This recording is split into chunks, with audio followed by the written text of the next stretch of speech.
I used to think managing my blood sugar meant giving up every food I loved. No bread, no potatoes, no joy. But let me tell you, one morning, sitting by the window with my cup of black coffee, I added just one simple vegetable to my plate. It wasn't fancy, it wasn't expensive, just something I used to see on my grandma's table back in Mississippi. Within a week, my energy came back. I wasn't dragging myself through the day anymore, and those annoying sugar crashes after lunch, gone. I ain't no doctor, but when something works, you feel it in your bones. And I thank the good Lord every day for that little change. Blood sugar's a tricky thing. Sometimes it creeps up on you, quiet like a raccoon in the dark. You don't notice it until your legs feel heavy, or you're getting up 3 times a night. I've been there. That's why I'm sharing this today. Not just the one vegetable that helped me most, which I'll reveal at the end, but 6 others that are also powerful allies in keeping your numbers steady. Because every person's taste is different, and the good Lord gave us variety for a reason. So before I show you the one that made the biggest difference in my life, let's look at 6 others that might just be the right fit for your plate. If you enjoy tips like this, give it a like and share a friend who could use it too. Number 7, green beans. The smell of green beans simmering with a bit of garlic always takes me back to Sunday lunches at Aunt Ruth's. She cooked them low and slow with a touch of olive oil, and somehow they felt like comfort in a bowl. Back then, I didn't know these little green pods were doing more than just tasting good. They were helping balance the very thing I'd struggled with decades later, blood sugar. Isn't it something how life comes full circle? God sure knows how to plant wisdom in small places. I started adding green beans to my meals when I got tired of feeling that mid-afternoon crash. You know the kind. Head heavy, eyes droopy, like someone pulled the plug on your energy. Ever felt that? A few weeks in, and I noticed those crashes weren't hitting as hard. Turns out, green beans are packed with fiber, and fiber's like the traffic cop of digestion. It slows down the sugar spikes, keeps things steady. I didn't change much else. Just made sure they showed up on my plate at least 3 times a week.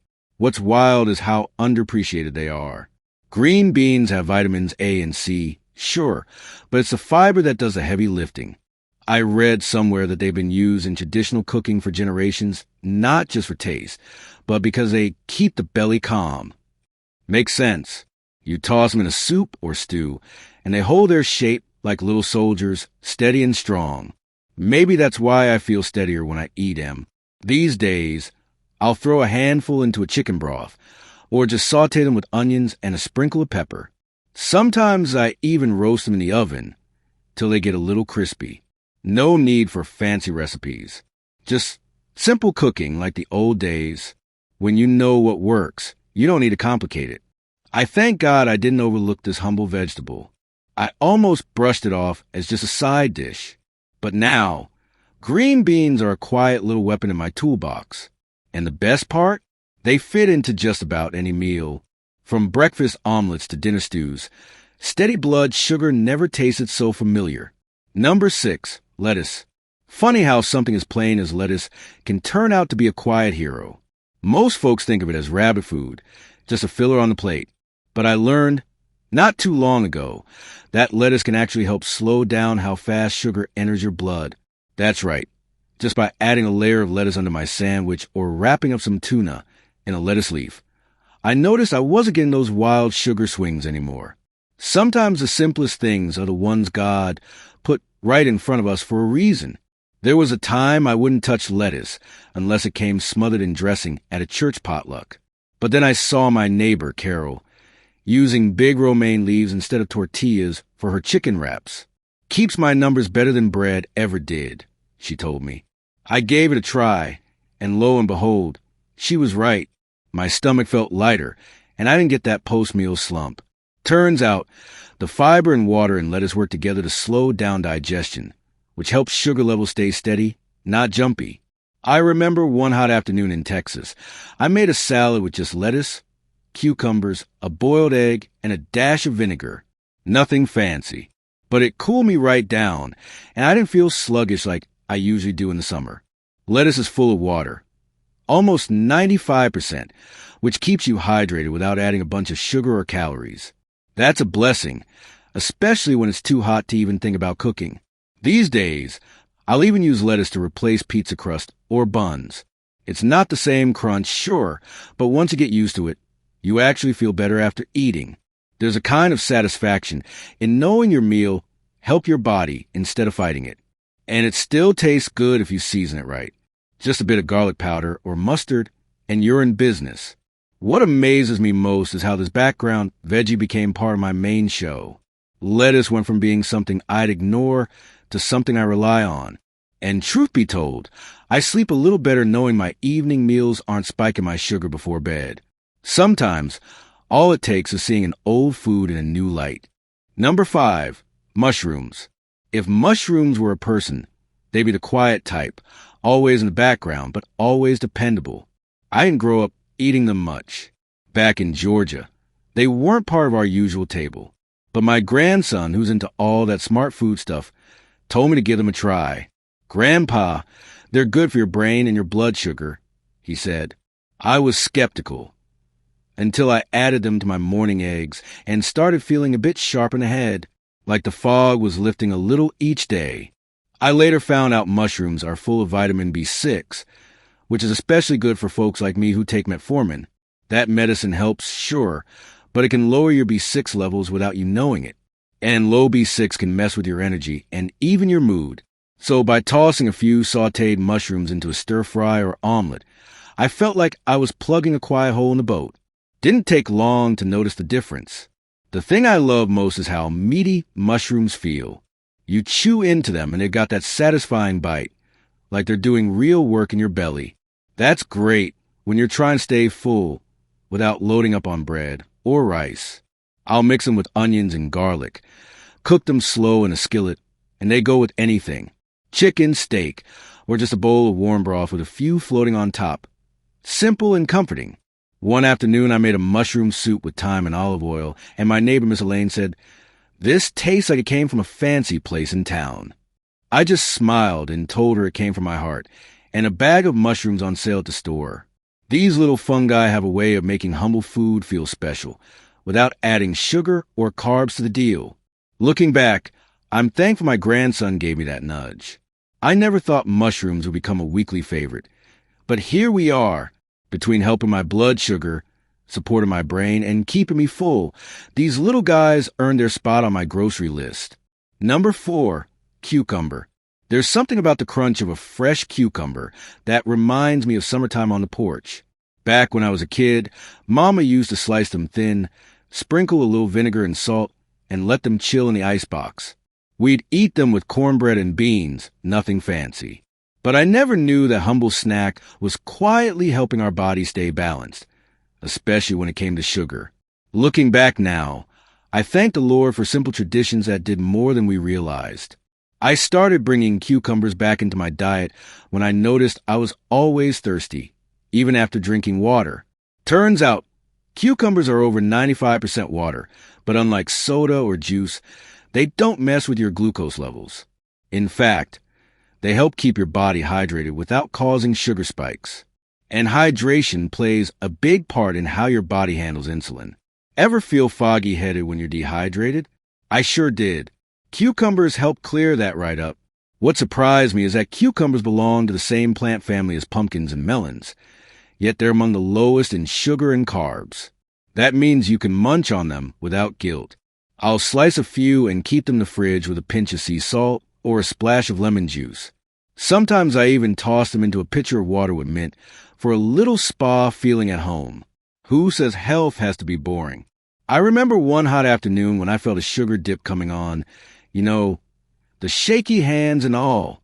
Instead of reaching for cookies, I grabbed some cucumber slices and a boiled egg. Within minutes, I felt grounded again. That combo gave me hydration, protein, and fiber, everything I needed to feel steady. It's not a miracle cure, but it sure felt like a small win that day. Cucumbers might seem too simple to matter, but sometimes God puts healing in the most unassuming packages. And now, whether I'm making a salad or just snacking before bed, I reach for them often. They remind me that not every solution has to come from a bottle. Sometimes it's just waiting in your crisper drawer. Number 3, Tomato, the first bite of a homegrown tomato, still warm from the sun, is something you don't forget. I remember picking them straight off the vine with my dad, juice running down my arm as I took a bite right there in the garden. Back then, we didn't talk about lycopene or blood sugar levels. We just knew it made us feel good. Turns out, tomatoes were doing more than just waking up our taste buds. They were helping our hearts and steadying our sugar too. These days, I add tomatoes to just about everything. Scrambled eggs, stews, even toast. I notice that when I eat them regularly, especially the cooked kind, my blood sugar doesn't jump around so much. That's because they're rich in lycopene, a natural compound that's been shown to support blood sugar control and heart health. And for folks like me, try and keep both in check. That's a blessing wrapped in red. What's beautiful about tomatoes is how flexible they are. One day, I'll slice them fresh with a little sea salt and olive oil. Another, I'll roast them until they're sweet and jammy, spread over a piece of whole grain toast with basil. You can even toss them in the blender and make a quick soup or pasta sauce. No need for sugar or cream. Just let the tomato do what God designed it to do. My daughter once asked me why I keep canned tomatoes stocked year-round. I told her, because they still carry the goodness, even when the garden's asleep. That's true. Canned or fresh, tomatoes keep their lycopene power. And unlike some veggies that lose their edge when cooked, tomatoes actually get better for your blood sugar when heated. Funny how that works, ain't it? Every time I slice into one, I think about the garden in my father's hands and the quiet strength in small things. I might not run marathons, but I walk a little farther these days. And tomatoes, in their humble way, have something to do with that. Every time I slice into one, I think about the garden in my father's hands and the quiet strength in small things. I might not run marathons, but I walk a little farther these days. And tomatoes, in their humble way, have something to do with that. Number 2, spinach. I used to look at spinach like it was just for cartoons. Remember Popeye? He'd pop open a can and get muscles in seconds. I never bought into that as a kid, but I'll tell you, after 60, spinach started making a whole lot more sense. I began adding it to my breakfast a couple years ago, just tossing a handful into my scrambled eggs. Didn't take long to feel the difference. More steady energy, fewer headaches, and my sugar readings? A bit calmer each week. Spinach is what they call nutrient-dense, but what that really means is you get a whole lot of goodness without loading up on calories or sugar. One of the hidden gems inside is something called alpha-lipoic acid, which helps people like me deal with that numbness and tingling in the feet, what they call diabetic nerve trouble. I didn't know any of that back then. I just felt like my legs weren't complaining as much after I started eating it. One morning, I made a spinach and mushroom omelet with a little goat cheese. My wife took one bite and said, "Well, this doesn't taste like healthy food." And she meant that in a good way. That's the beauty of spinach. You can sneak it into so many dishes and barely notice it, yet your body notices. Soups, stews, wraps, or even stirred into rice. It melts down but still packs a punch. What really touched me was hearing my doctor say, "Whatever you're doing lately, keep it up." That's not something I heard often before. And all I'd change was eating spinach 4 or 5 times a week, whether raw in salads or cooked down with garlic and olive oil. Simple habits, steady results. Spinach may not give you Popeye arms overnight, but it sure helped me feel stronger in quieter ways. And at this stage in life, I'll take all the strength I can get. Thank the Lord for leafy greens that actually do what they promise. Number 1, broccoli. I still remember the first time I cooked broccoli on purpose. Not just as a side dish, not for the kids, but for me. I had read something in the church bulletin about it helping with blood sugar, and I figured, why not? That night, I steamed a handful with garlic and olive oil and added it to my plate next to some grilled chicken. Didn't expect much. But a few days later, I noticed something. My numbers weren't spiking after dinner like they used to. It wasn't magic. It was broccoli. Turns out, broccoli is not just another green thing on your plate. It's loaded with prebiotic fiber, the kind that feeds the good bugs in your gut. And when your gut is in balance, it helps your blood sugar stay in balance too. I didn't understand any of that fancy talk at first. But what I did understand was how I started sleeping better, waking up less foggy, and even feeling lighter after meals. That was proof enough for me. The best part? Broccoli plays well with others. I roast it until the edges get crispy, toss it into soups, or chop it fine and mix it into rice. It soaks up flavor like a sponge, lemon juice, mustard, even a little soy sauce. Once, I added it to my mac and cheese and didn't tell my grandkids. They ate every bite. That's how you know it's a winner. What really sold me was when my sugar stayed steady after eating pasta, just because I loaded it with broccoli and skipped the garlic bread. That might not seem like a big deal to some, but for me, it meant I could enjoy dinner again without fear. No shakes, no fog, no waking up in the middle of the night, feeling like I'd run a marathon in my sleep. Broccoli might not wear a cape, but it's the quiet kind of hero that changes lives over time. I'm grateful I gave it a real chance. Looking back now, I say thank you to the Lord for putting that little green tree on my plate, because since then, I've been walking a little steadier each day. Funny how something as small as a vegetable can shift the way you feel day to day. I used to think I needed big changes, expensive pills, or strict diets to get my blood sugar under control. But God works through small things, doesn't he? A few green beans here, some spinach there, and little by little, my body started calming down. No more sudden crashes, no more roller coaster afternoons. Just a steady peace, like a calm front porch in the evening. What I learned is this: food can be a kind of medicine when you choose it with care. And the beautiful thing is, you don't need to do it all at once. Maybe today it's broccoli. Maybe tomorrow you try cucumbers instead of crackers. Each little choice adds up. And if something doesn't suit your taste, there are always other options. 6 more, in fact, right here in this video. Because God gave us variety, not just for pleasure, but for purpose. I still enjoy the foods I love, just with a few tweaks. I eat slower. I listen to my body. And I thank the Lord before every meal, not just for the nourishment, but for the chance to try again. Because it's never too late to feel a bit better. Whether you're 60 or 90, every day is a fresh page. And these vegetables, they're just a few of the tools you can use to write a healthier story. Before you change anything in your routine, always talk to your doctor or healthcare provider. Everyone's body is different, and it's good to get guidance, especially if you take medications or deal with other health conditions. But once you get the green light, don't be afraid to make the kitchen your best medicine cabinet.